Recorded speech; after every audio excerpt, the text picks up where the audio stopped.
The Prime Minister has asked you to categorically rule out another challenge if you put your hand up and you fail on Monday. Will you do that? She's done it. Will you? I'll address those questions when I make a statement on my future later today. So just hold your horses for a bit. Mr. Rudd, the key charges against you from your opponents are that you sabotaged the 2007 election and that you ran a dysfunctional and chaotic government, and that basically Julia Gillard had to cover your back during the dying days of your administration. Did you leak or in any way sabotage the 2010 election, and is the Prime Minister's claim true that she had to prop you up? Both those claims are fundamentally untrue.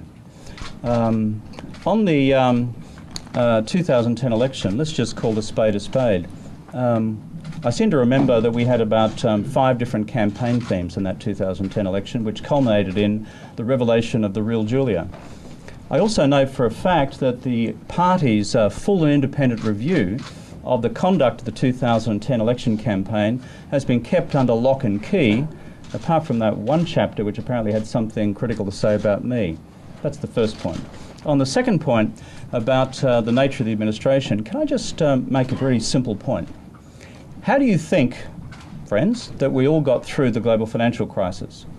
This was the most systematic effort in government administration involving cabinet committees and subcommittees and working groups on every element of the economy, down to the financial flows available to businesses and to the liquidity of the banks, through to the overall need to provide guarantees for individual Australians' bank deposits. How do you think we did that?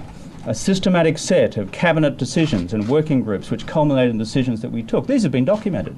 So let's not get carried away with the hyperbole. I will make one observation though, and it's been reported. A question you should put to the Prime Minister is that when the final back down on national health and hospitals reform occurred, did that occur on the basis of a full written cabinet submission or a bit of an oral brief, which was in fact partly misleading? I'll just put that question out there. So can I say, is it true that it wasn't? I just leave that question for the Prime Minister to answer because it's a fair question. Take another example, the National Broadband Network, pretty fundamental to the future of the country, big item of government expenditure of some controversy in various parts of the Australian media. That was taken as the product of multiple meetings of the relevant Cabinet Committee on all of the technological, cost and economic impact dimensions flowing from a decision worth tens of billions of dollars. This is a systematic exercise in public administration, as have been all the key decisions of policy taken through by administration. Can I just say, after the coup of June of 2010, do you think there might have been a bit of a vested interest on the part of some to post facto, after the event, justify their actions in the coup by then demonising the guy who ran the country up until that point? I'm not saying, and to answer your question, Matthew, that I'm Captain Perfect. I've had a few things to say about that before.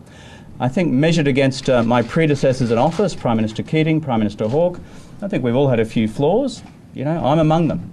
But, you know, be very careful of the spin machine of the faceless men in basically a systematic campaign of character assassination in order to justify actions already taken for other purposes.